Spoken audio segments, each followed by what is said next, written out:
Kita mulai ya. Halo. Ya, silakan Bu. Oke, baik. Selamat malam Bapak Ibu yang sudah hadir dalam ruangan room pada malam hari ini. Assalamualaikum warahmatullahi wabarakatuh. Terima kasih sudah hadir menghadiri undangan webinar 16 Kasuari IGI Papua Barat pada malam hari ini. Baik, Bapak Ibu, pada malam hari ini kita akan mendengarkan materi dari narasumber kita, yaitu Bapak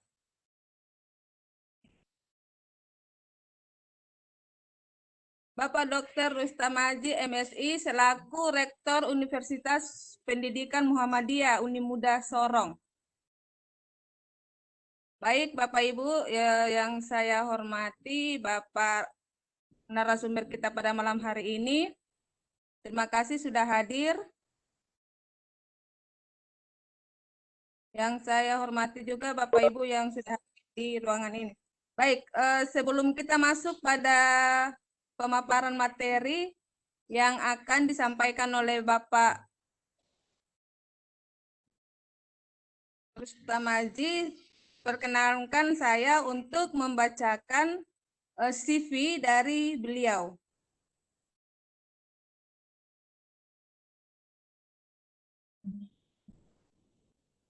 Jadi nama Rustam Haji, beliau ini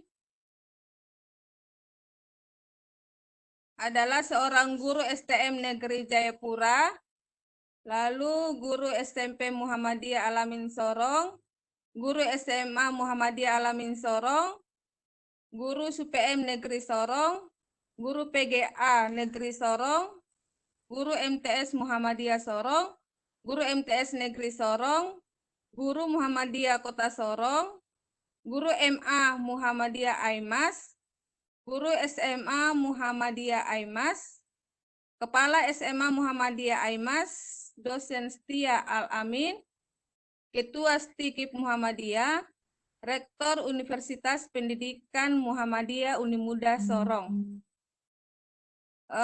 Untuk riwayat organisasi,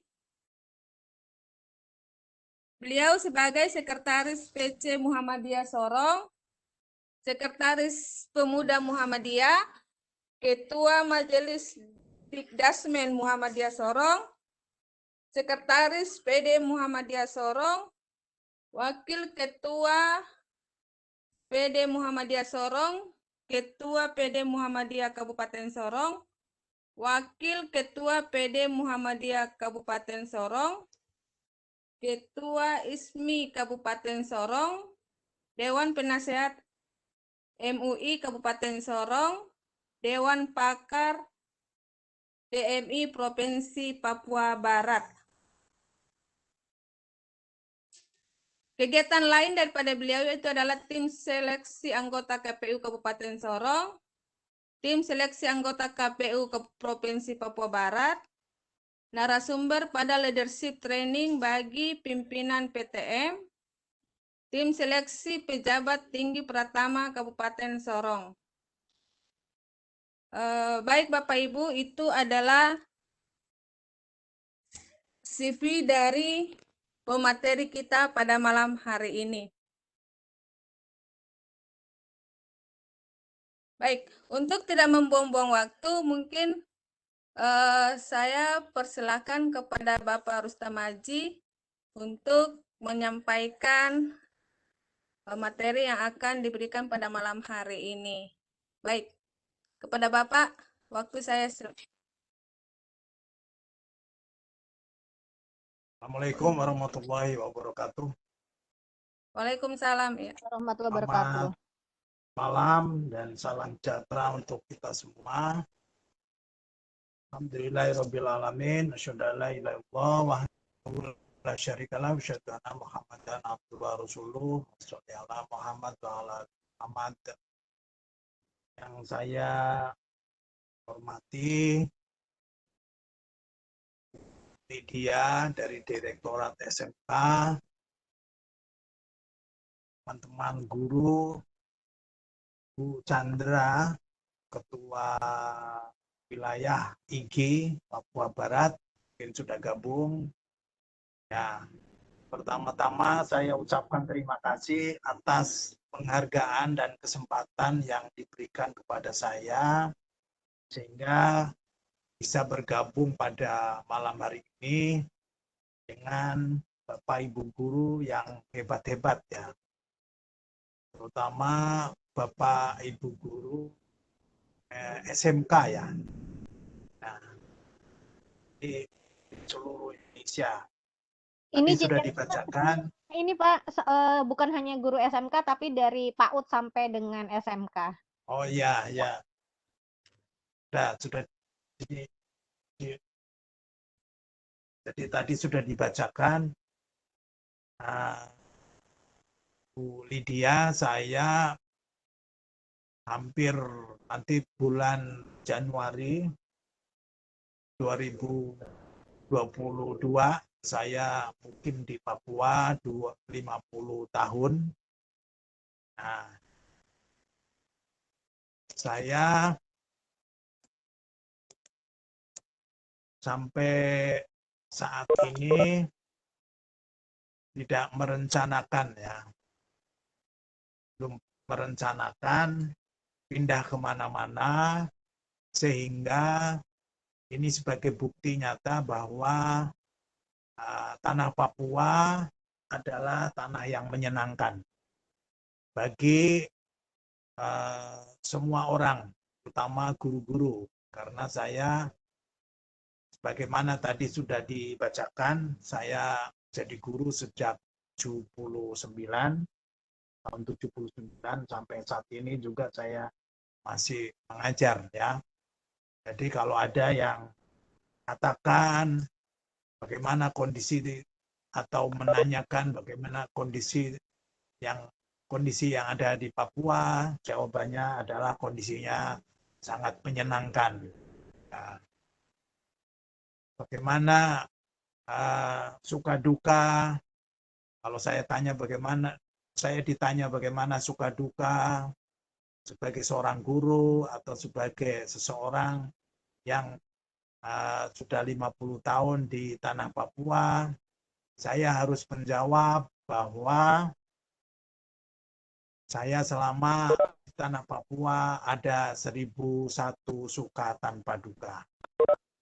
Jadi saya tidak hobi untuk men-share, saya tidak hobi untuk membagikan duka-duka. Nah, jadi walaupun mungkin bagi orang lain sebuah peristiwa itu duka, kalau kita pandai menyikapinya, itu juga menjadi suka. Oke? Nah, itu penting sekali bagi kita semua. Nah, Bapak Ibu guru yang hebat-hebat, kalau saya bilang Bapak. Jadi, nah, Bapak Ibu guru yang hebat-hebat ya, jadi ada beberapa poin yang saya sudah tulis sendiri, ya, saya sudah nanti akan saya sampaikan. Yang pertama, Bapak Ibu guru jangan ada ya, jangan ada kalau mau jadi guru yang hebat sekaligus menghebatkan para siswa, jangan ada terlintas sedikit keluhan.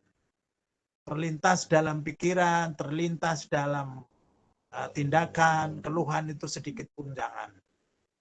Nanti kalau mau jadi orang hebat itu seperti itu. Bisa jadi hebat jadi guru, jadi pengusaha, jadi dosen, jadi rektor, mau hebat itu jangan ada terlintas sedikit pun keluhan-keluhan. Kondisi yang ada adalah kondisi yang terbaik. Siswa yang kita hadapi harus dianggap sebagai siswa yang Allah turunkan, sebagai siswa yang terbaik yang Allah turunkan. Jadi itu modal dasar yang terbaik. Kalau kita menyalahkan siswa kita, berarti kita menyalahkan Allah, bahwa Allah itu salah menciptakan manusia. Allah salah menciptakan siswa yang dikirim kepada kita. Padahal Tuhan tidak pernah salah dalam menciptakan anak manusia. Nah, Bapak Ibu sekalian, saya pikir sekarang tidak ada lagi guru yang mengatakan siswa itu kurang, siswa itu bodoh.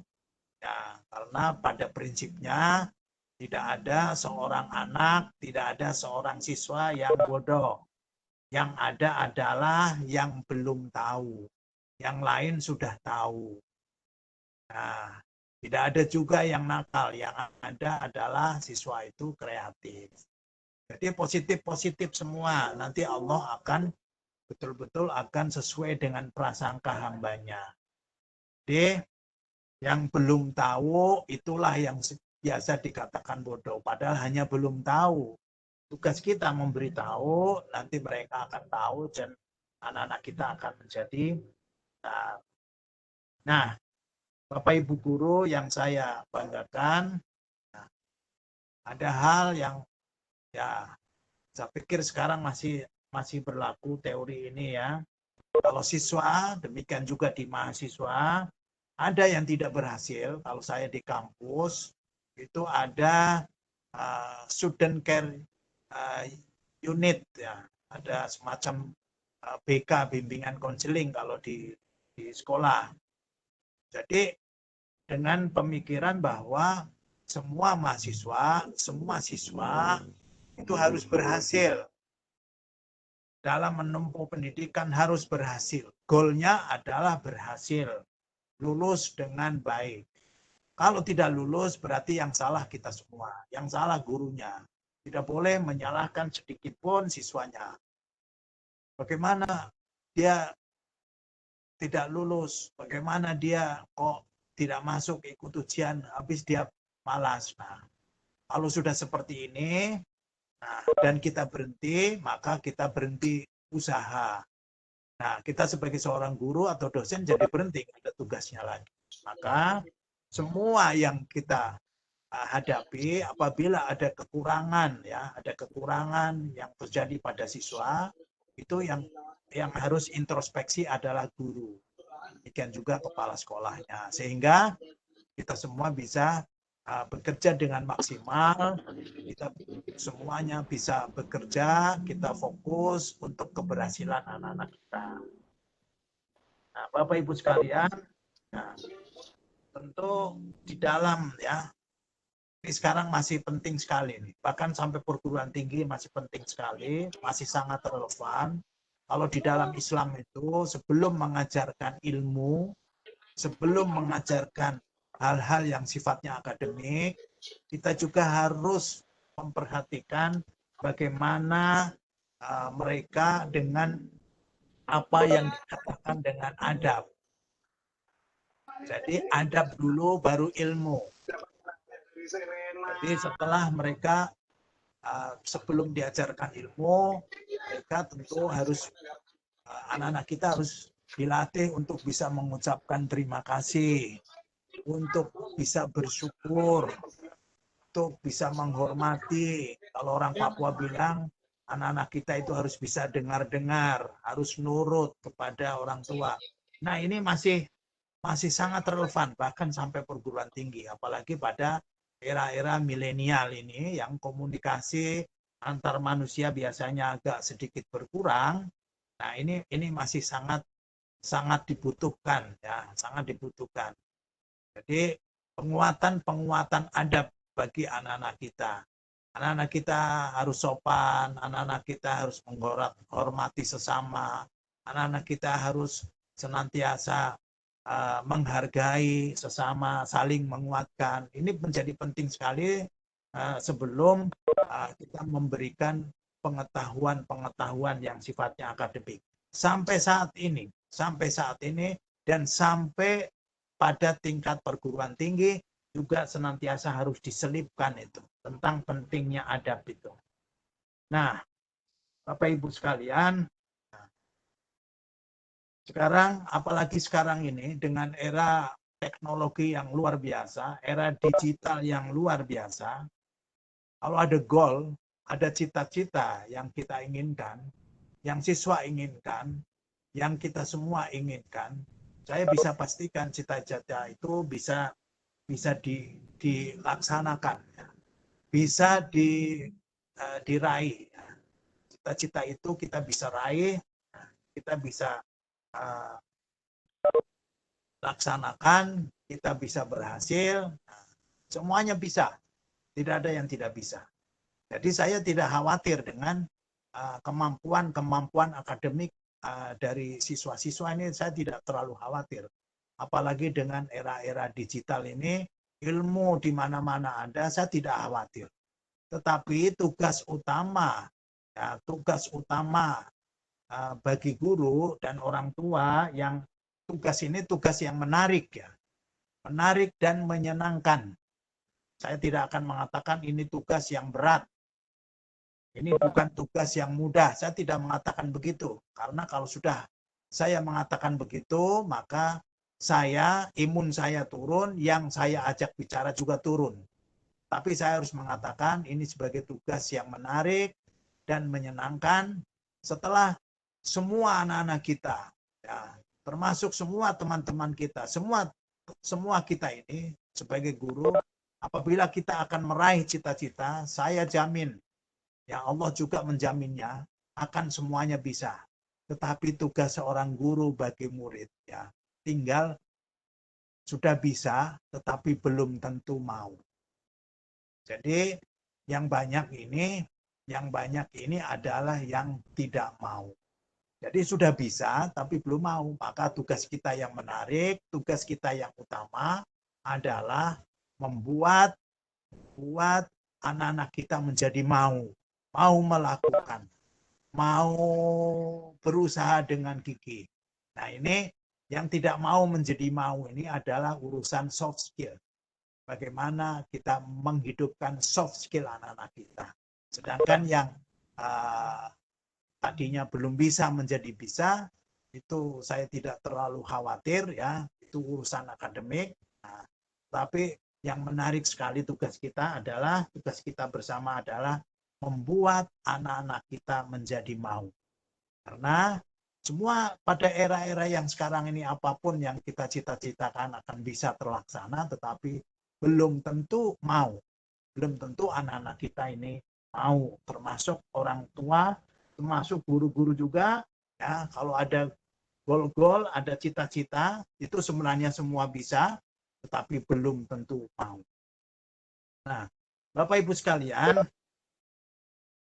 sekalian, saya yakin betul, ya, bahwa apabila kita semua, termasuk siswa-siswa kita, kalau berusaha di dunia ini tidak ada kegagalan. Kegagalan itu tidak ada. Ya. Kecuali kita berhenti dalam usaha. Jadi kegagalan itu tidak ada. Ya. Kecuali kita berhenti atau kita menyerah. Nah, kalau kita tidak berhenti, nah, kita berusaha, nah, niscaya kita tidak ada istilah kegagalan. Yang ada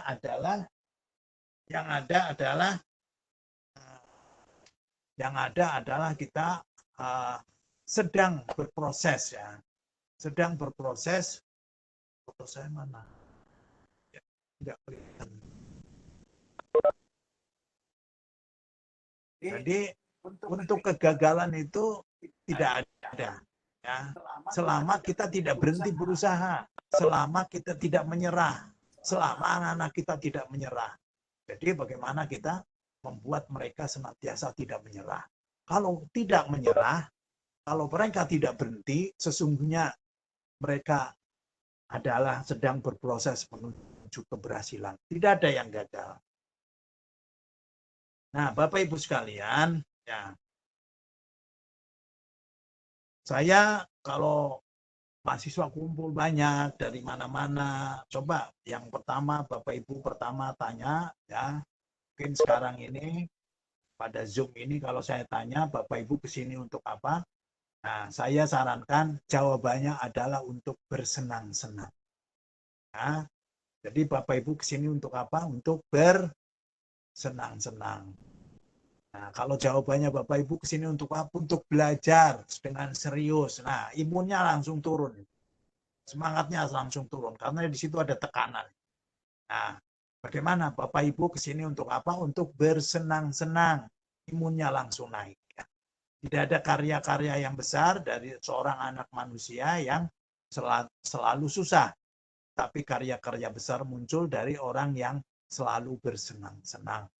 Nah, jadi Bapak Ibu, nah yang menarik sekali Bapak Ibu sekalian ya.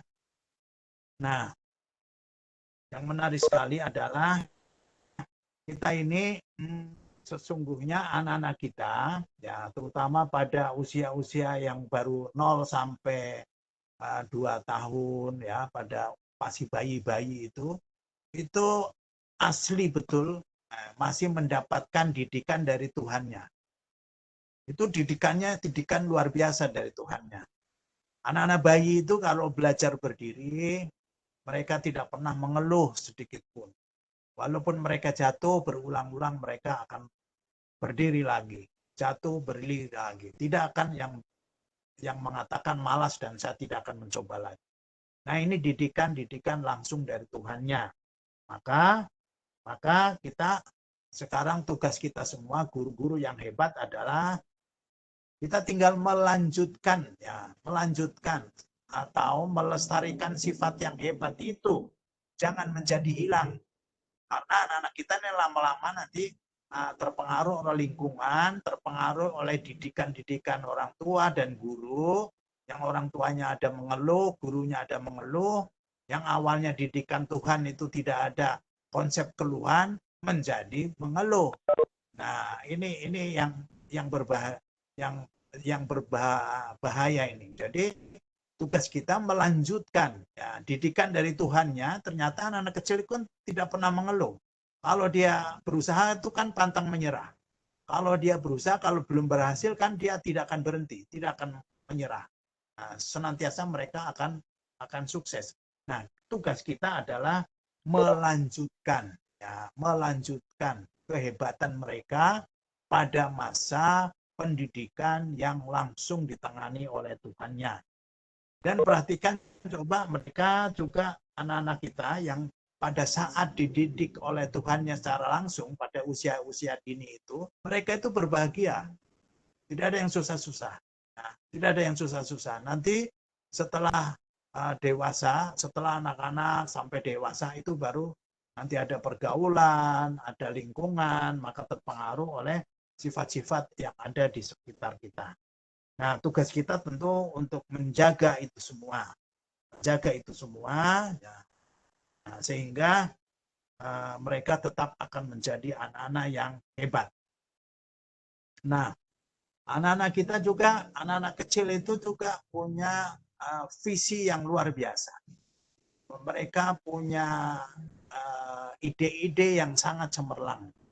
Kalau saya perhatikan anak kecil biasa bermain membuat pesawat terbang pakai kertas. Mungkin kalau ditanya orang tua itu pesawat terbang pakai kertas itu maksudnya apa? Maksudnya main-mainan. Nah, mungkin kalau anak kecil jawaban aslinya dia menjawab saya akan membuat pesawat terbang pakai kertas. Terus orang tuanya bilang tidak mungkin karena pesawat terbang itu harus pakai aluminium. Nah, orang tua ini ternyata inovasinya kurang. Anak kecil ini ternyata yang langsung dididik oleh Tuhannya itu luar biasa. Suatu saat tidak menutup kemungkinan bahwa pesawat terbang itu bisa dibuat dari bahan kertas. Ini kan luar biasa. Ya.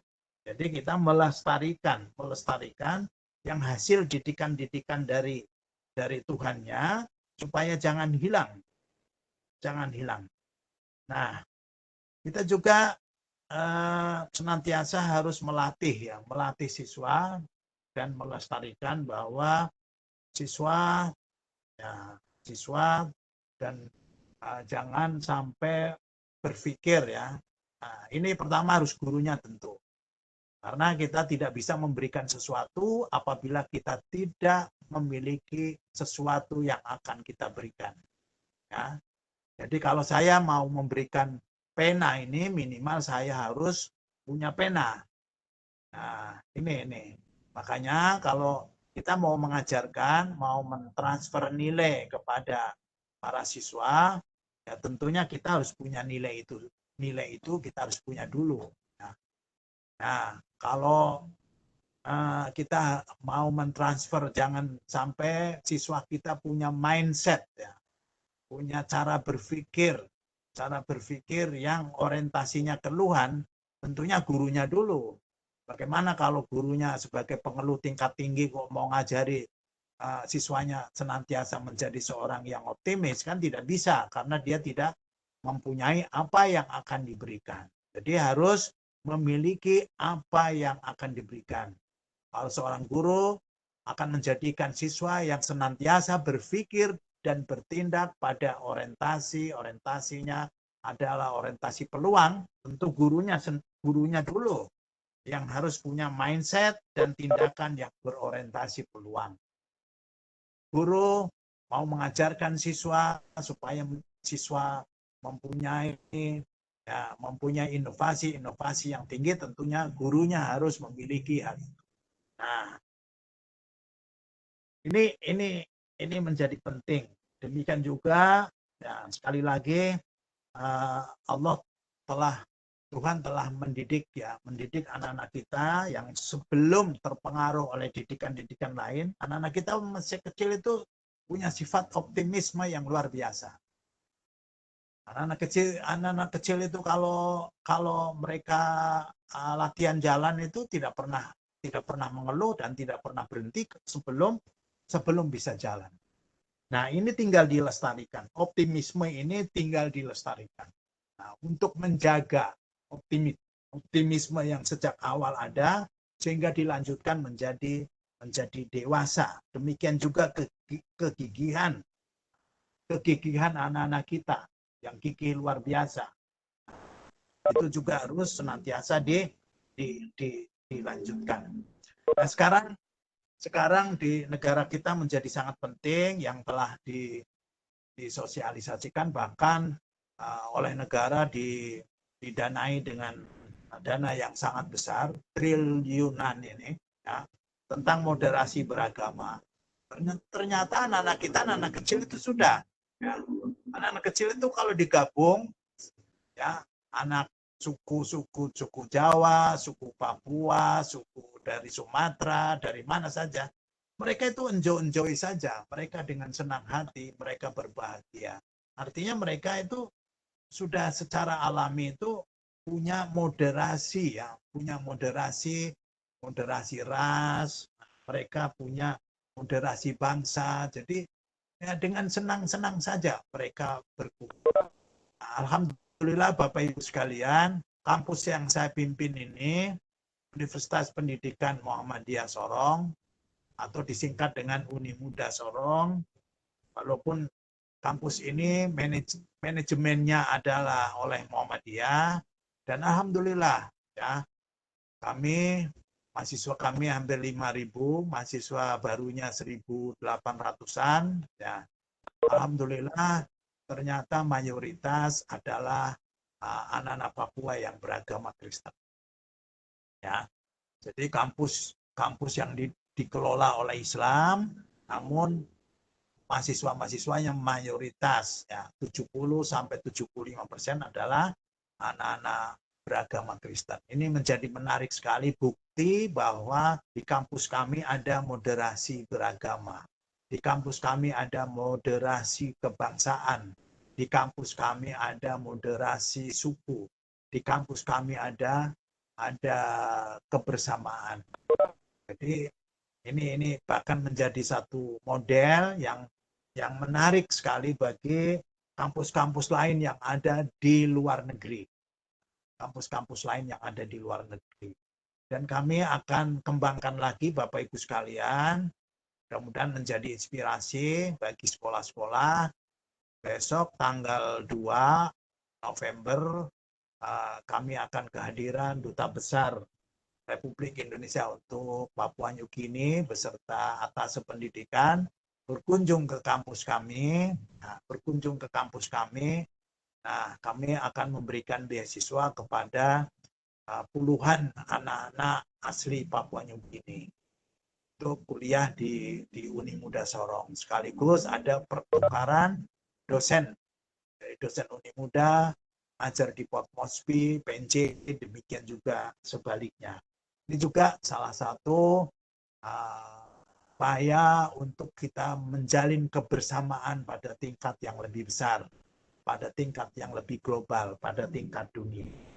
Nah, Bapak Ibu sekalian, kebetulan kalau di sini ada guru SMK, kami juga di Papua dan Papua Barat, Uni Muda sebagai perguruan tinggi pendamping ya, satu-satunya perguruan tinggi pendamping SMK pusat keunggulan. Jadi ada slogan-slogan yang menarik di SMK ya. SMK bisa, itu saya kalau berkunjung ke SMK mesti ada slogan itu, SMK bisa. Nah, yang penting lagi setelah mereka bisa, nah, kita harus punya tugas lagi adalah membuat mereka mau. Mereka sudah bisa, tapi kalau tidak mau melakukannya, tidak akan berhasil. Nah, tugas kita lagi adalah membuat yang bisa itu menjadi mau. Nah, ada juga, ada slogan di SMK juga, saya perhatikan, SMK menyediakan tenaga siap pakai. Ini bagus ini. Jadi menghasilkan tenaga siap pakai. Nah, ini juga harus dikembangkan lagi ini. Ya, dikembangkan lagi ini. Di samping siap pakai, juga anak-anak supaya dilatih menjadi tenaga siap memakai. Jadi mindsetnya sejak awal itu sebagai mindset seorang manajer. Sejak awal sebagai mindset seorang majikan. Jangan kita hanya menciptakan anak-anak kita sebagai seorang karyawan atau seorang kuli, tidak. Tapi kita harus orientasinya anak-anak kita menjadi anak-anak yang hebat ya. Anak-anak kita yang hebat. Seorang manajer kan tidak bayar. Nah, cita-cita itu kan tidak bayar. Jangan kalau kita bisa cita-citakan membuat cita-cita mereka menjadi manajer diturunkan lagi, jangan. Nah, jadi kalau cita-cita menjadi manajer, kalau sebelum manajer yang penting ya dengan pasti kita anak-anak itu melangkah menuju manajer, suatu saat dia akan jadi manajer karena dia sudah punya impian itu. Nah, Bapak Ibu sekalian, ya, ini penting sekali juga anak-anak kita ya pada masa-masa kecil, pada saat masih dididik oleh Tuhannya, mereka sangat berbahagia. Mereka sangat ramah. Mereka senantiasa bersenang-senang. Nah, ini harus dilanjutkan ini. Harus dilanjutkan sekarang. Sehingga anak-anak kita itu selalu berbahagia. Apalagi pada usia-usia PAUD. Nah, pada usia-usia PAUD kita jangan menuntut mereka bisa pintar secara akademik ya. Dan ini bukan PAUD saja. Jadi landasan bagi SD dan lain-lain. Akademik nanti berikutnya pertama mereka bahagia dulu.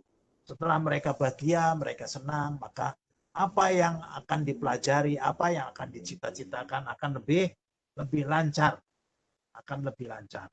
Nah, Bapak Ibu sekalian, kejujuran ini merupakan hal yang sangat penting sekali. Baik saat ini maupun yang akan datang, baik di Indonesia maupun di mana-mana, di seluruh dunia, sampai hari kiamat pun kejujuran ini tidak pernah lapuk dimakan zaman. Maka kita harus melanjutkan didikan yang sudah diberikan oleh Tuhannya. Anak-anak itu jujur, nah tentu itu melatih mereka senantiasa supaya jujur terus. Dan ini kan tidak bisa kita melatih mereka kalau kita tidak mempunyai sifat itu. Nah, sifat itulah yang harus dimiliki pertama kali oleh guru-guru ya.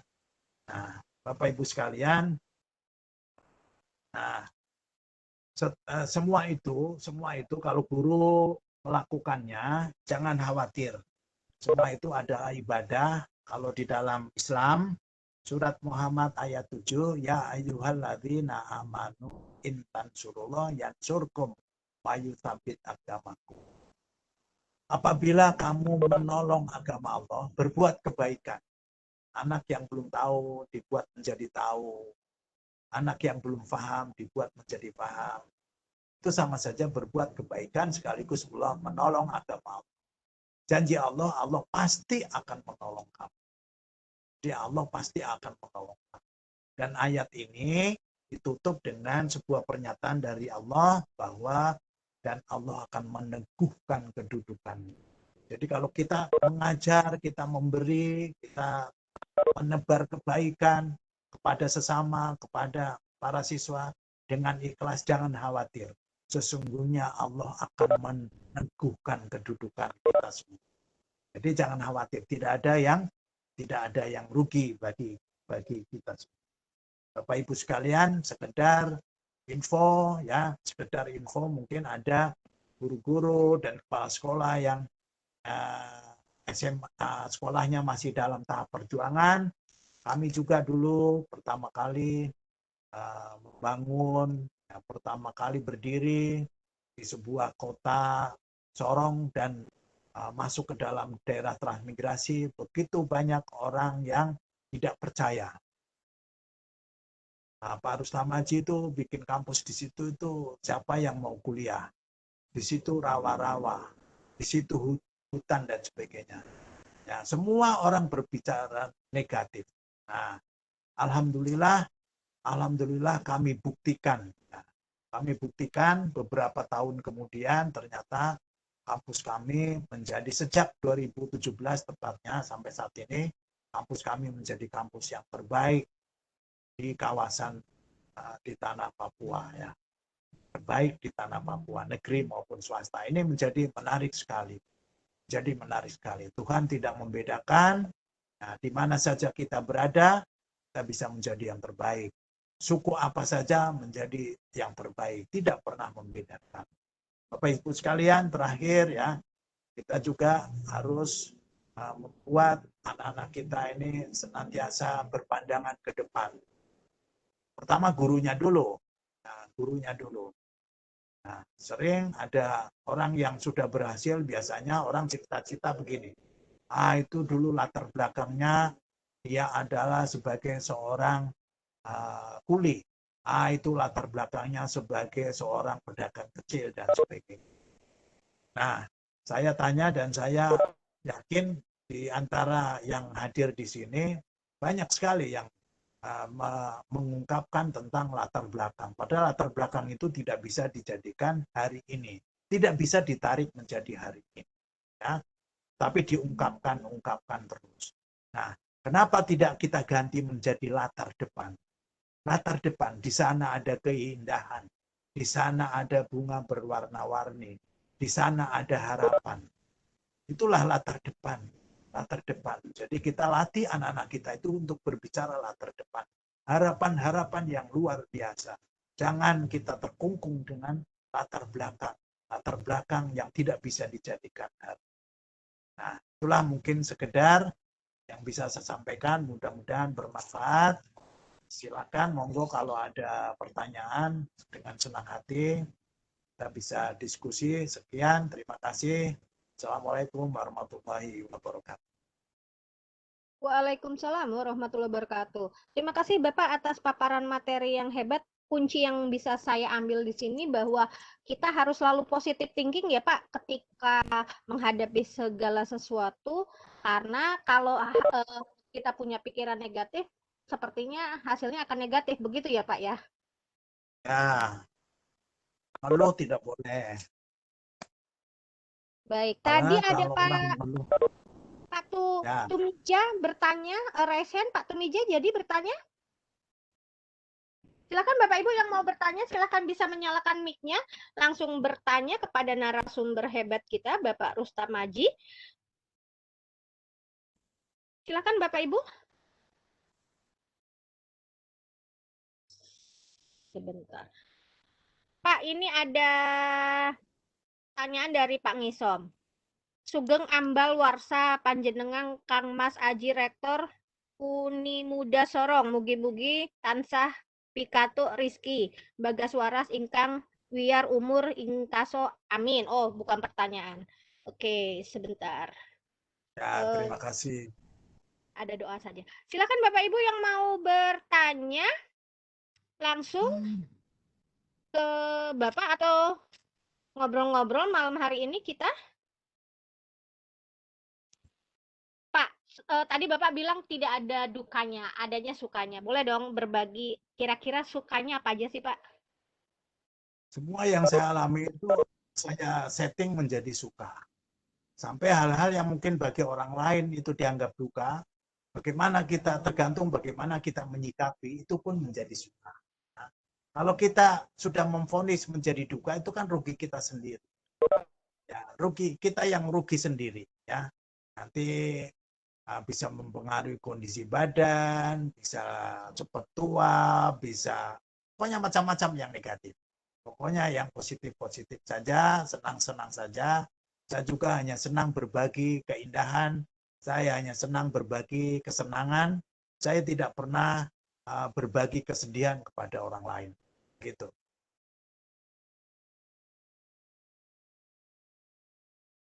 Silakan Bapak Ibu yang mau bertanya. Sambil menunggu pertanyaan nih, Bapak dari Bapak Ibu mungkin lagi mempersiapkan. Pak, tantangan terbesar di awal menginjakan kaki di tanah Papua dan melakukan pendidikan di tanah Papua. Kira-kira apa, Pak? Nah, ini pertanyaan ini menarik ini. Karena pertanyaannya tantangan. Tantangan itu menarik. Kalau masalah itu membuat lemes. Nah, jadi kalau tantangan itu menarik. Tantangan adalah itu ya dengan standar-standar yang sering berbeda dengan daerah lain. Ya. Jadi tugas kita adalah kita memaksimalkan ikhtiar. Kita memaksimalkan ikhtiar. Jadi kalau sekolah-sekolah yang mungkin atau perguruan tinggi yang ada di Jawa yang menyeleksi mahasiswanya dengan sangat ketat, mereka sudah masuk dengan grade 80, mungkin menjadi setelah dididik menjadi 85, ya itu kan naiknya nilai tambahnya kan 5 saja.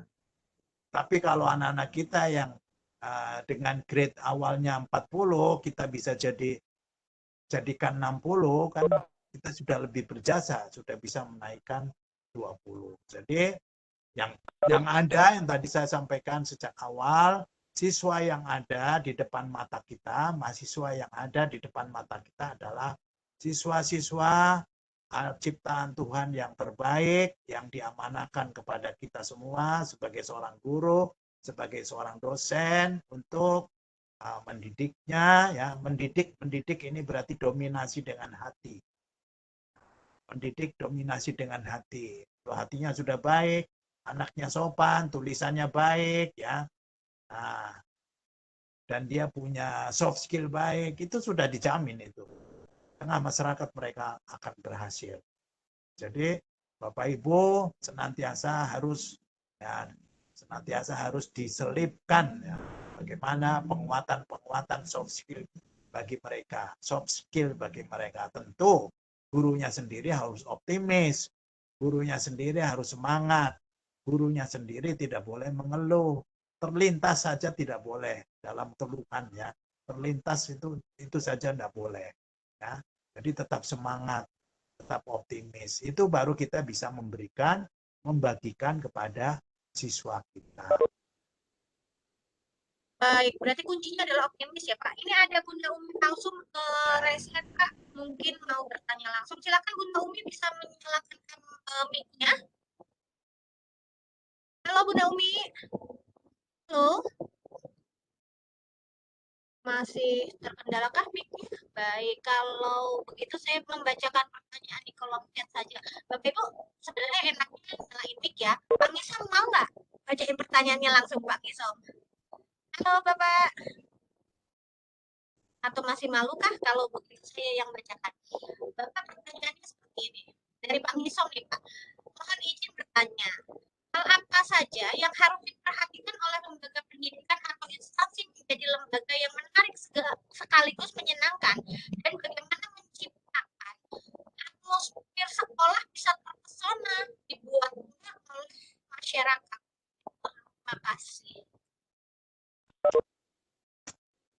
Ya, ini saya agak kurang jelas tapi sedikit-sedikit ya supaya menjadi sekolah yang menarik dan menyenangkan kan? Iya, jadi masyarakat menilainya, oh sekolah ini ternyata menarik ya, menyenangkan ya gitu. Minta tipsnya Oh seperti iya itu. iya iya ya. Baik.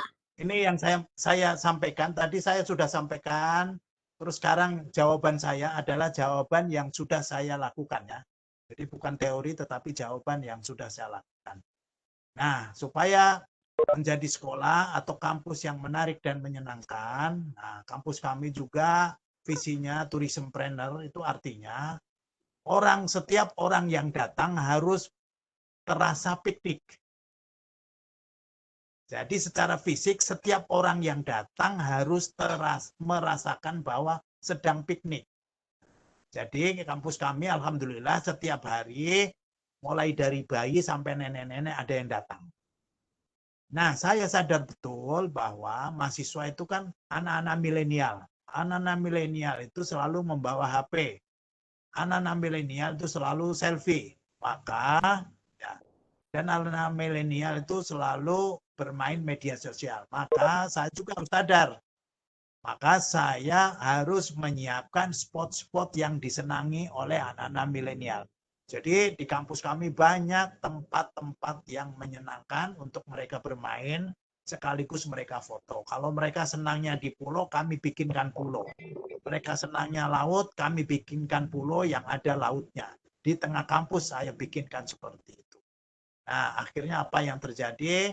Nah, ini ada sepintas ya, sehingga anak-anak itu ya tiap hari anak SMP, anak SMA tidak tahu dia jam kosong atau bagaimana, setiap hari ada yang bermain di kampus kami. Nah, itu adalah konsep supaya menjadikan sekolah atau kampus yang menyenangkan. Nah, perhatikan baik-baik, sekolah atau kampus yang baik dan menyenangkan yang pertama tentu harus bersih. Kampus atau sekolah yang maju pertama harus bersih. Jadi kami pastikan juga sekian puluh hektar kampus kami tidak ada plastik ya, tidak terlihat plastik, harus bersih. Kalau sudah bersih pasti indah. Kalau sudah indah pasti menyenangkan. Kalau sudah senang pasti mencerdaskan. Dan orang-orang yang ada di dalamnya akan bersahabat. Inilah kunci-kunci supaya sekolah mungkin ada sekolah yang siswanya kurang, bikin aja. Pertama kebersihannya, yang kedua keindahannya, yang ketiga apa yang dimaui oleh anak-anak yang disukai oleh anak-anak milenial. Bikin saja di situ ada spot-spot untuk anak-anak foto dan sebagainya. Setelah itu lihat nanti apa yang terjadi. Mereka akan berbondong-bondong secara fanatik, mereka akan menjatuhkan pilihan kepada sekolah kita. Ya, dan ini sudah kami alami. Ini sekarang kami alami. Walaupun kami berada, kalau dari titik kota Sorong kami yang paling jauh di daerah transmigrasi, ada 17 perguruan tinggi, kami pada titik yang paling jauh kalau diukur dari pusat kota, tetapi alhamdulillah mahasiswa kami yang terbanyak. Bahkan mungkin di 2 provinsi ini mahasiswa baru kami adalah yang terbanyak, karena sekarang mahasiswa baru kami adalah 1.800-an lebih. Nah, itu kunci-kuncinya, Bu, ya, Bu Lydia. Nah, terima kasih yang sudah bertanya. Ya. Pertanyaan berikutnya dari Bunda Andi. Bapak, bagaimana mengajak orang tua untuk membimbing anak-anaknya yang mungkin mengalami kendala dalam belajar?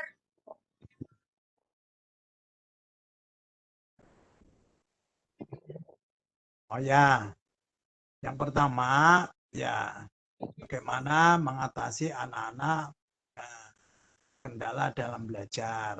Nah, sekarang di kampus ini, sekolah mungkin juga di kampus sudah ada Merdeka Belajar Kampus Merdeka. Jangan sampai mendefinisikan belajar itu identik dengan dikurung di dalam rumah, dikurung di dalam kelas. Tetapi kalau jalan-jalan ke tempat-tempat yang menyenangkan, di pulau, di pantai, itu juga belajar alam. Nanti kalau anak-anak sudah senang, tinggal kita masuk. Jangan memaksa mereka di tempat-tempat yang mereka tidak sukai. Apalagi sekarang dengan Merdeka Belajar Kampus Merdeka, Nah, ini menjadi sangat leluasa, mahasiswa yang ada di luar, kegiatan di luar, itu juga tetap bisa dikonversi sebagai mata kuliah tertentu dengan SKS tertentu. Saya pikir di sekolah juga bisa seperti itu ya. Definisi belajar itu bukan hanya di dalam kelas.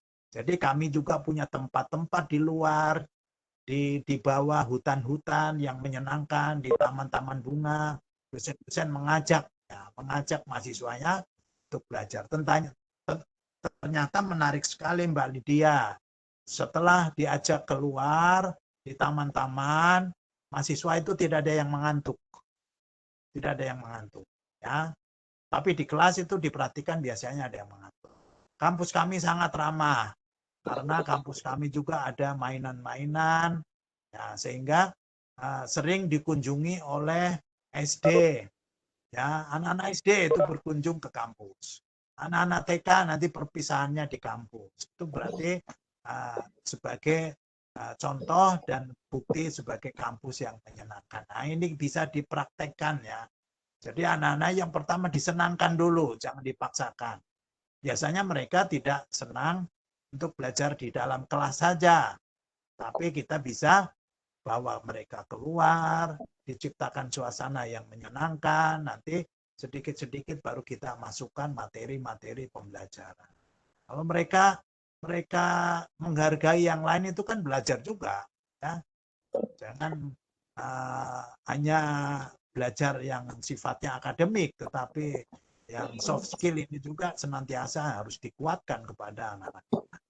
Baik, Mungkin itu Mbak Lydia. terima kasih Bapak. Ini ada Bu Fitri. Bu Fitri, ini yuk Bu, biar nggak hanya dengar suara saya dan Bapak, ada suara-suara yang lain. Bunda Fitri, silakan nyalakan mikrofon. Halo Bunda, atau mau ditanyakan saja pertanyaannya?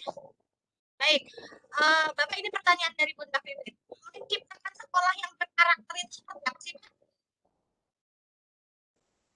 Hah? Menciptakan sekolah yang berkarakter itu seperti apa? Ya, menciptakan sekolah yang berkarakter ya, Ibu Bapak Ibu sekalian ya. Jadi tadi saya sudah singgung-singgung juga ya.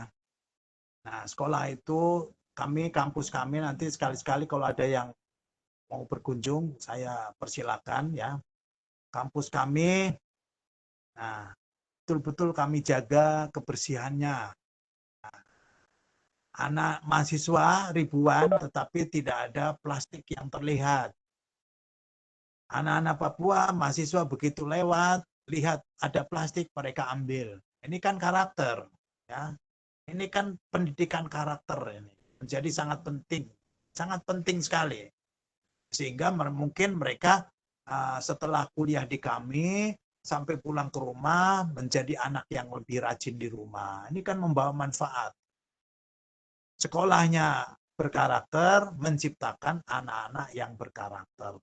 Ini menjadi sangat penting. Itu contoh kecil ya. Contoh kecil nanti bisa dikembangkan dalam banyak hal ya. Dalam banyak hal.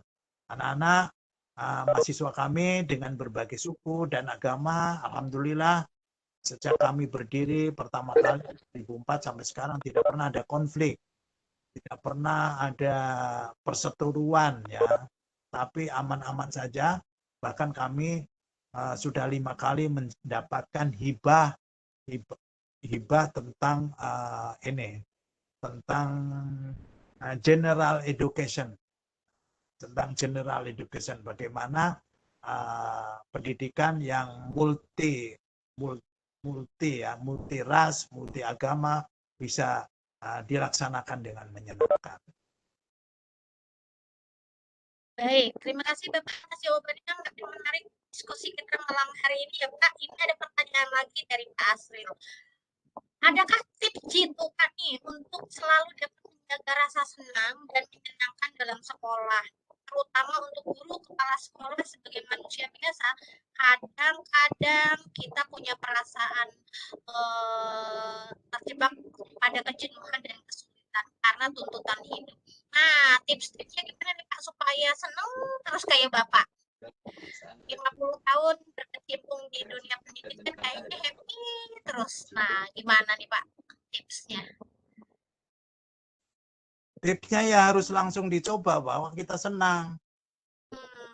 Ya, kami punya dosen hampir 200, berasal dari Sumatera, dari seluruh pelosok Indonesia. Saya katakan mereka sebelum datang, kamu sebelum datang ke Sorong harus diputuskan. Waktu masih ada di Palembang harus memutuskan bahwa saya akan berbahagia di Sorong. Itu keputusan. Harus diputuskan sejak awal. Bukan nanti sampai di Sorong baru lihat keadaan mau bahagia atau tidak. Itu kan sedih. Ya, kita yang hebat ini hanya bisa didikte oleh situasi-situasi yang mungkin jalannya kurang bagus, menjadi kita tidak bahagia, kan sedih. Orang yang hebat sekali kok bisa didikte oleh hanya keadaan jalan saja, hanya keadaan mungkin rumah yang sedikit sempit. Nah, ini kan menyedihkan ya. Kita ini betul-betul merdeka dan kita berhak untuk membuat diri kita senang, untuk membuat diri kita bahagia, untuk membuat diri kita ini enjoy.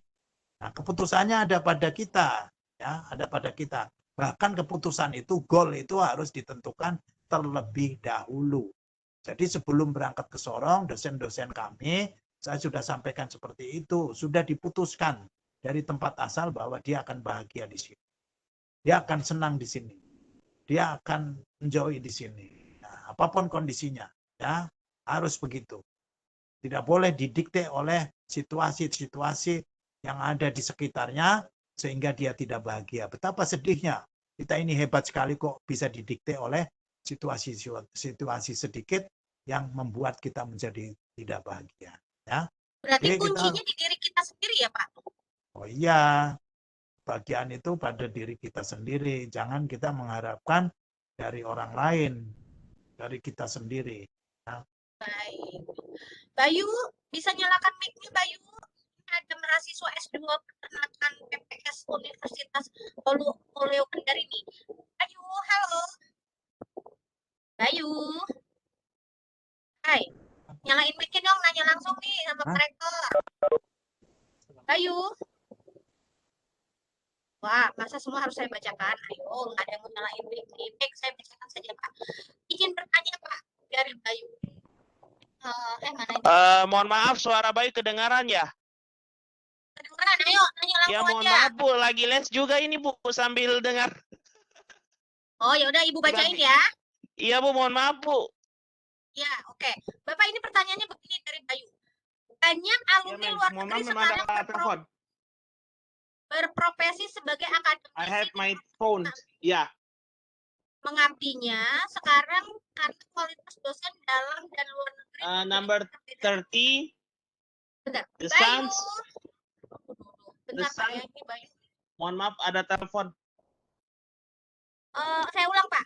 Banyak Ya Bu, alumni ya Bu, luar ya Bu. negeri. Oke. Udah. Bayu mau nanya langsung atau Ibu bacakan? Nanya kalau tidak mengerti bagaimana ya Bu? Saya les, Ibu baca saja, mohon maaf Bu. Mohon maaf sekali Bu. Iya. Ya udah sekarang ini Ibu matikan dulu ya. Ibu lagi bacain pertanyaan Bayu. Ya. Oke. Banyak alumni luar negeri sekarang sudah berprofesi sebagai akademisi di tempatnya mengabdi. Sekarang karena kualifikasi dosen dalam dan luar negeri memiliki perbedaan nyata berdasarkan kebijakan pemerintah yang ada. Bahkan beberapa PTS membuka kesempatan untuk menjadi akademisi apabila sama-sama memiliki sertifikasi internasional. Kira-kira faktor yang mendekati apa yang terkait dengan apa ya?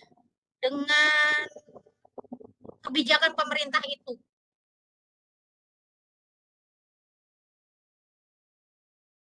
Halo, Bapak? Tertangkap Pak pertanyaannya?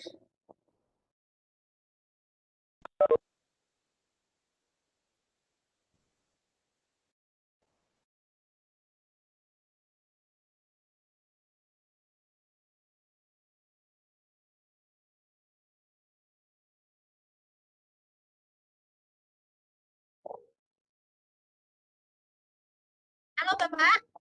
Ya. Tertangkap pertanyaan dari Mbak Yuka tentang kualifikasi dosen dalam dan luar negeri, Pak. Ya, sekarang pemerintah sudah semakin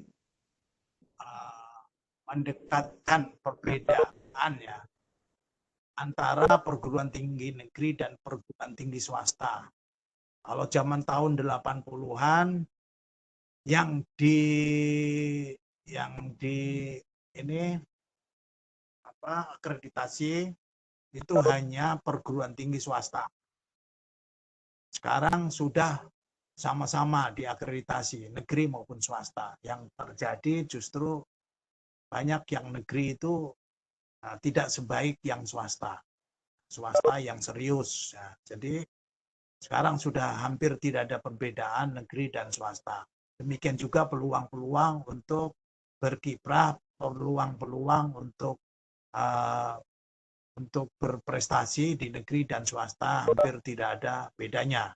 Nah, untuk seorang dosen, untuk meraih gelar guru besar, meraih jabatan akademik menjadi seorang profesor di negeri dan swasta juga mempunyai peluang yang sama. Jadi tidak ada masalah itu untuk negeri dan swasta. Yang penting segera untuk berkiprah sebagai seorang dosen, tadinya magister, nanti bisa segera untuk mengambil doktor, nanti bisa mendapatkan pangkat akademik sampai guru besar. Itu punya peluang yang sama di negeri maupun swasta. Tidak ada masalah ya. Tergantung orangnya. Di negeri bisa lama sekali, tidak bahkan bisa jadi sampai pensiun tidak guru besar. Nah, sementara di swasta bisa sejak dia masuk bisa 10 tahun saja bisa menjadi seorang guru besar. Tergantung bagaimana seorang untuk betul-betul memaksimalkan ikhtiarnya. Mungkin itu. Oke. Baik, terima kasih Bapak atas penjelasannya. Mungkin saya lanjutkan ya, mungkin Pak siapa nih tadi ya?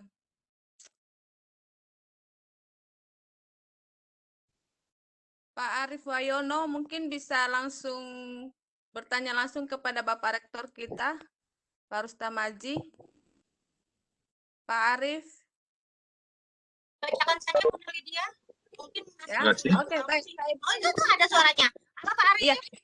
Halo, silakan Pak Arief. Assalamualaikum warahmatullahi wabarakatuh. Salam. Assalamualaikum warahmatullahi wabarakatuh. Waalaikumsalam Pak, ya silakan. Bisa terdengar? Bisa Ya, Pak. Bisa, ya. Terima kasih Bapak.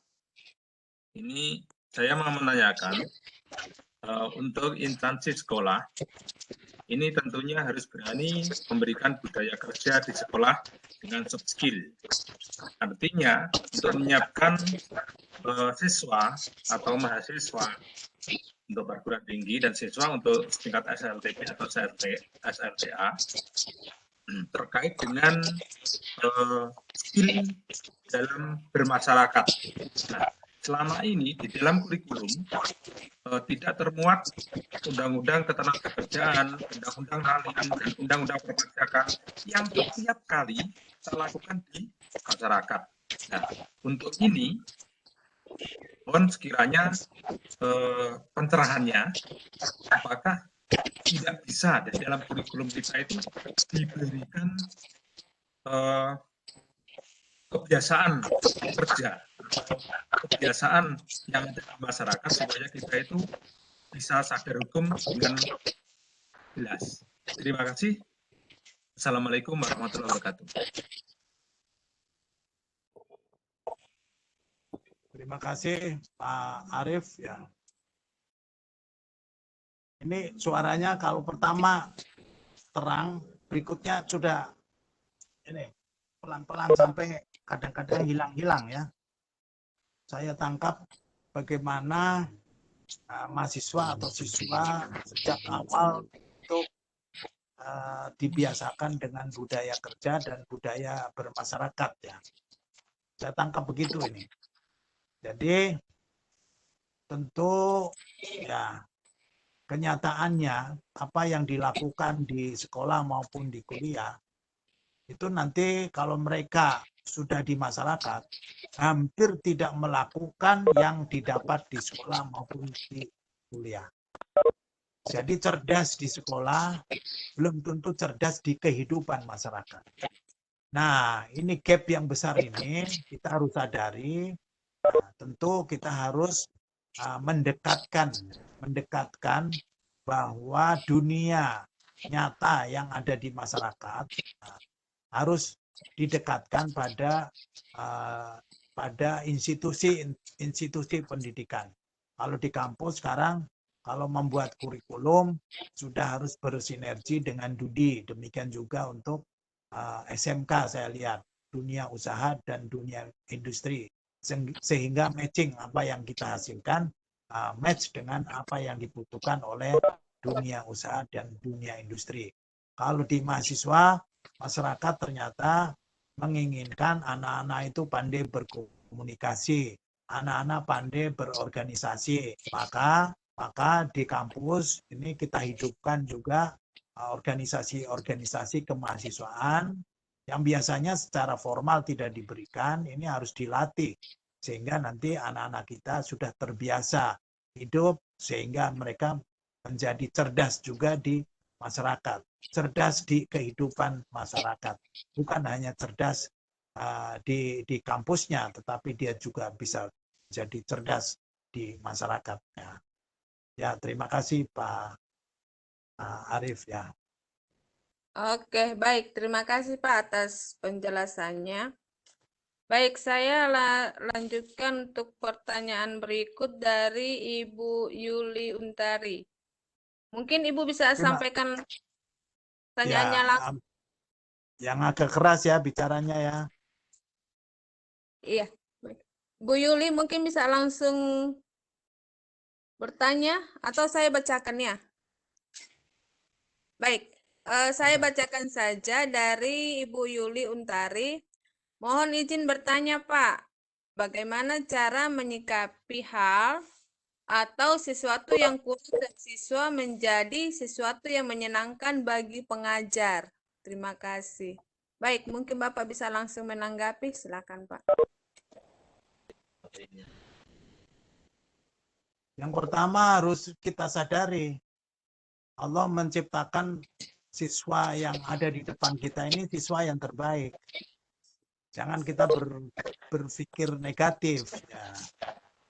Yang dianggap kurang menyenangkan bagi kita itu segera harus kita rubah. Ini ciptaan Allah yang terbaik. Itu saja, paling berapa detik kan sudah selesai kan? Nah, setelah itu baru kita ajak mereka untuk berinteraksi yang menyenangkan. Ya. Jadi jangan dilanjutkan terus bahwa siswa ini menyusahkan kita. Siswa ini ya, saya kalau dari tahun 79 saya ingat-ingat terus siswa yang menyusahkan sudah berapa puluh ribu itu. Tapi kan tidak usah dilanjutkan terus ya, bahwa anak-anak itu adalah anak-anak yang terbaik. Sadarlah bahwa anak-anak itu yang terbaik. Begitu kita menganggap bahwa siswa ini tidak menyenangkan bagi kita sedang menuduh Allah ini. Kita menuduh Tuhan ini. Kenapa Tuhan salah menciptakan anak ini? Padahal Tuhan tidak pernah salah dalam menciptakan anak. Jadi kita positif dan positif. Anak yang ada di depan kita, siswa yang ada di depan kita adalah siswa yang terbaik. Ciptaan Tuhan yang terbaik. Setelah itu baru kita dengan senang hati, dengan ikhlas kita sampaikan apa yang menjadi tujuan kita ya. Terutama jangan lupa senantiasa memperkuat soft skill mereka, memperkuat kecakapan strategis mereka. Jangan semata-mata diperkuat dari sisi akademik. Sebenarnya saya tidak terlalu khawatir untuk untuk kemampuan akademik bagi mahasiswa dan siswa. Tetapi soft skill-nya ini yang saya khawatirkan. Mereka dalam mencapai cita-cita apapun mereka, saya punya keyakinan semuanya bisa. Hanya tinggal mau atau tidak mau. Urusan mau dan tidak mau itu urusan soft skill. Kalau bisa itu urusan hard skill. Itu semua sudah dilalui. Ya. Jadi tugas kita yang menarik, menyenangkan, membuat anak-anak yang belum mau menjadi mau. Anak-anak yang belum tahu menjadi tahu. Nah, tidak ada yang bodoh, yang ada adalah belum tahu dan yang sudah tahu. Ya, terima kasih atas pertanyaannya. Baik, terima kasih Pak. Jadi intinya bahwa siswa yang ada di hadapan kita itu adalah siswa yang istimewa. Jadi harus kita memperlakukan mereka juga dengan istimewa, Pak ya. Oke, baik. Sudah hadir di room kita malam hari ini, Bu Chan. Selamat malam. Baru bergabung karena mungkin gangguan signal. Baik, Bu Chan, mungkin ada yang mau silakan. Iya, Assalamualaikum Pak Ruth. Mohon maaf saya baru bergabung ini. Terima kasih saya sampaikan permohonan maaf sekaligus terima kasih. Ya, barangkali satu yang ingin saya tanyakan Bapak, mungkin posisi kami itu kan di Kementerian Kebudayaan sebelumnya ya, kemudian LPTK itu kan di bawah Ristek kalau dulu. Nah sekarang ketika digabungkan sebenarnya apa sih kehendak pemerintah Bapak ketika ini digabungkan supaya sebenarnya kan output dari Kemdikbud itu kan masuk ke LPTK ya. Mungkin bisa dijelaskan kepada kami karena kami kan sebenarnya yang memproses anak-anak untuk bisa masuk ke perguruan tinggi. Karena dengan Merdeka Belajar dan Kampus Merdeka. Iya. Mungkin itu Bapak dari saya. Terputuskah, Bu Lydia? Gantian ini parusnya yang terputus. Oh iya. Bu Chan, terima kasih atas pertanyaannya dari Direktorat SMK. Ya, itu yang menjawab itu bagusnya dari kementerian itu. Tapi saya melihat bahwa yang pertama tentu efisiensi, ini yang kedua itu masih satu rumpun, yang sebelumnya juga memang digabungkan. Nah ternyata juga tergantung bagaimana kita menjalankannya ya. Di perguruan tinggi kita digabung atau tidak digabung juga tidak ada masalah. Tidak ada masalah untuk tetap berkreasi, kita tetap berinovasi, tidak ada masalah. Apalagi dengan Merdeka Belajar Kampus Merdeka ini satu hal baru yang sangat menyenangkan. Sangat menyenangkan bagi mahasiswa-mahasiswa. Kami saat ini sedang menerima mahasiswa inbound, mahasiswa yang datang dari berbagai kampus, sekitar ada 25 kampus yang ada di Jawa, dan pertukaran dengan mahasiswa kami yang ada di Unimuda Sorong, ada 73. Nah ini menarik sekali. Ini juga program Merdeka Belajar Kampus Merdeka. Jadi yang dulu sudah berlangsung ya, dengan Merdeka Belajar Kampus Merdeka yang dulu sudah berlangsung dan sebenarnya menimbulkan tanda tanya, terutama saya. Contohnya, Ibu, kami kan punya program studi olahraga. Kalau dulu ada mahasiswa olahraga yang menjadi pemain bola, yang kerjanya main bola terus di Jakarta, di luar negeri, itu ada kemungkinan dia tidak lulus. Karena dianggap dia tidak kuliah. Padahal kalau dilihat, dia kan lebih jago daripada teman-temannya yang selalu datang. Dia lebih hebat. Dia lebih hebat. Kenapa tidak diberi penghargaan? Dulu tidak bisa. Nah, sekarang ternyata kegiatan anak-anak yang seperti itu dapat dikonversi sebagai mata kuliah sekaligus sebagai satuan kredit semester. Itu antara lain kelebihan Merdeka Belajar Kampus Merdeka. Jadi anak-anak hebat tetap yang hebat di luar, nanti mereka akan tetap menyelesaikan kuliahnya tepat waktunya, walaupun dia tidak berada di kampus. Nah, ini menarik ini. Dulu saya sudah tanya-tanya, ini anak-anak lebih hebat kok malah keluar, malah dianggap tidak lulus. Ini aneh. Nah, sekarang sudah terjawab. Ya. Akomodir Bapak ya, ininya di konversinya.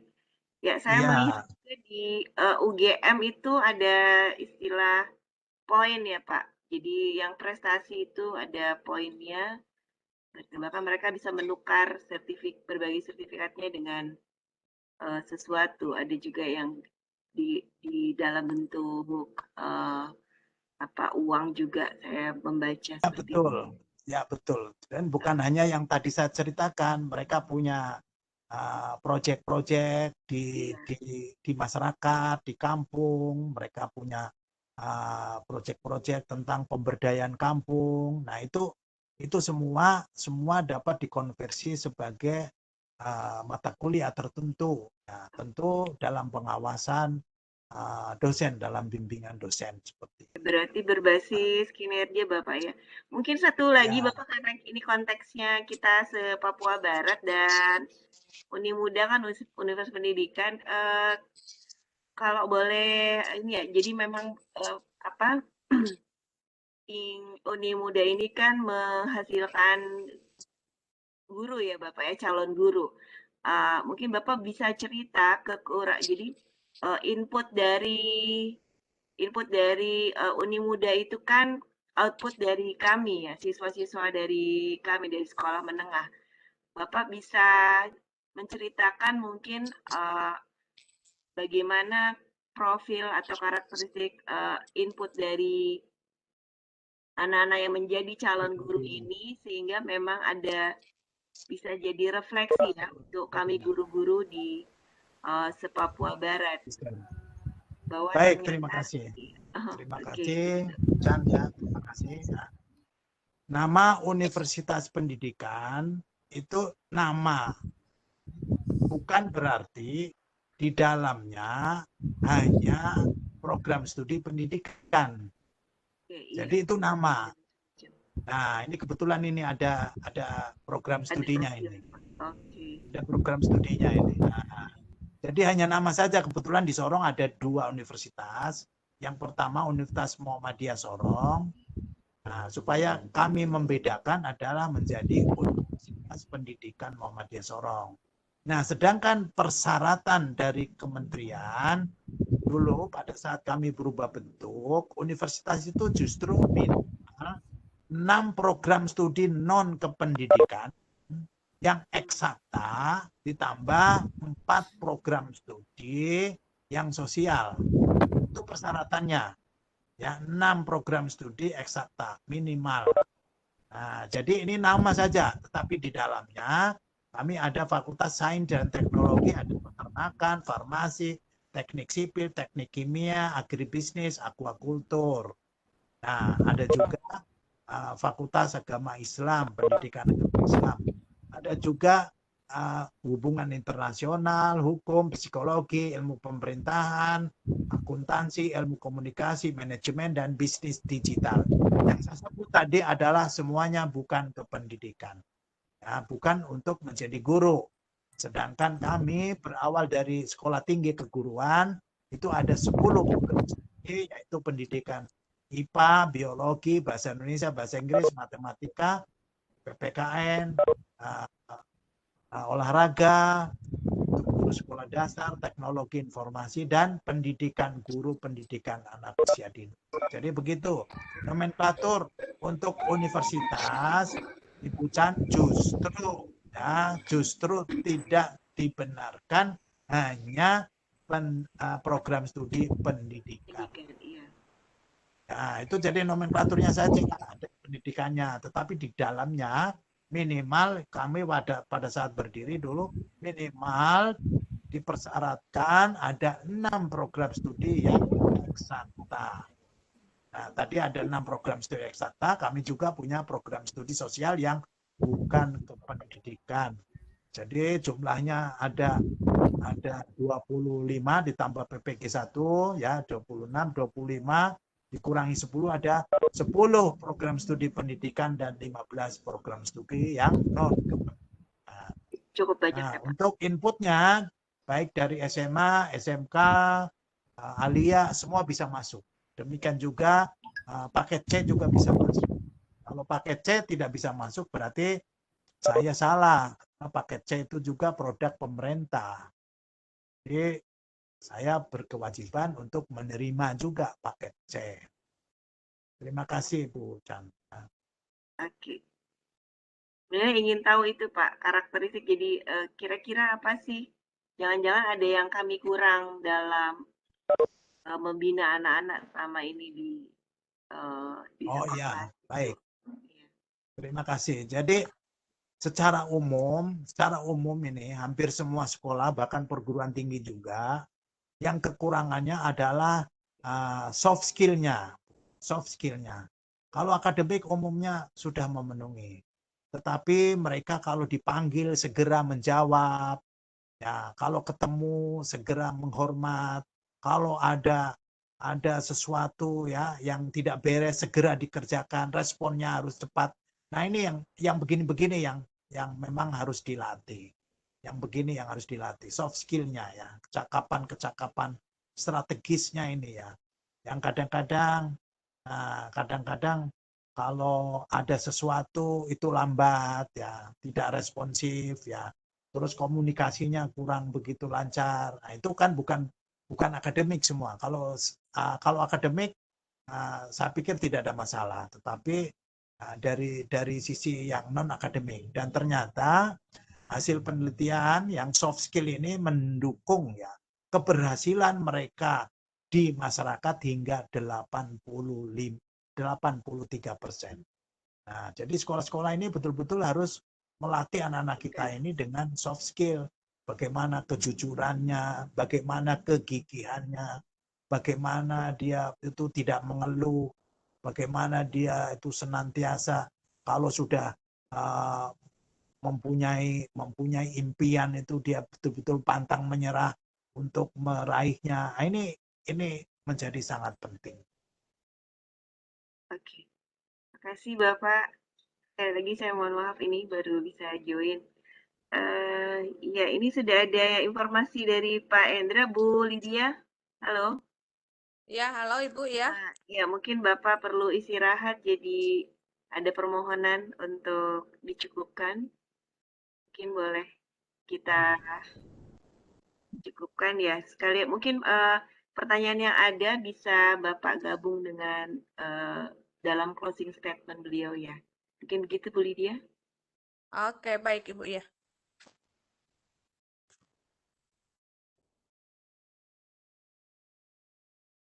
Oke, baik. Terima kasih. Mungkin untuk beberapa pertanyaan yang belum sempat terjawabkan oleh Bapak. Tapi sebelum kita closing, mungkin Bapak mungkin bisa sepatah dua kata sambil menjawab pertanyaan yang tersisa ini. Bentar ya. Ya, jadi begini, teman-teman semua, ya,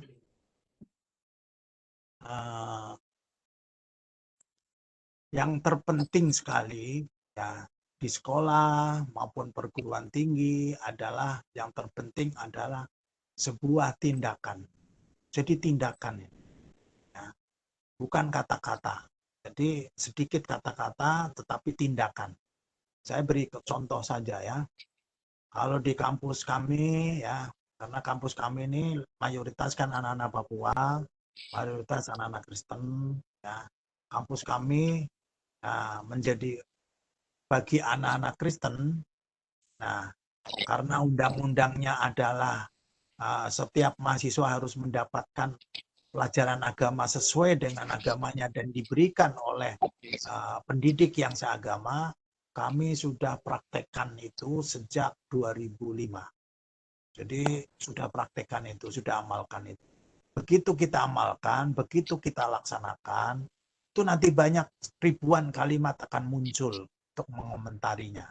Ya, oh ternyata di sana sesuai dengan undang-undang. Oh ternyata di sana betul-betul memperhatikan perbedaan. Oh sesuai di sana ternyata menghargai perbedaan macam-macam. Jadi kalau mau banyak ya banyak berarti lakukanlah tindakan-tindakan kebaikan.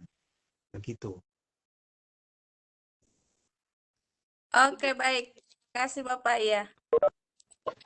Jadi inti dari sering pengalaman Bapak pada malam hari ini saya bisa ambil kesimpulan bahwa keberhasilan seseorang itu bukan ditentukan oleh pengetahuannya saja, tapi ditentukan oleh soft skill-nya, oleh keterampilannya. Jadi kita sebagai seorang guru tetap harus menempatkan siswa kita itu sebagai orang yang anak yang paling istimewa dan mereka itu lebih baik. Jadi kita harus mendampingi mereka dengan sebaik mungkin. Baik, sebelum close, Ibu Chan ada sepatah dua kata? Cukup, saya pikir cukup, Bu Lydia, itu mengunci ya semua Bapak Ibu sekalian, apa disampaikan oleh Pak Rustam, Pak Rustam Aji pada malam hari ini, karena biasanya kita di sekolah itu ketika awal tahun kita selalu bicara tentang visi misi sekolah, tapi semua itu tidak berarti ketika apa yang sudah kita rumuskan tidak dijalankan. Mungkin begitu Bapak ya.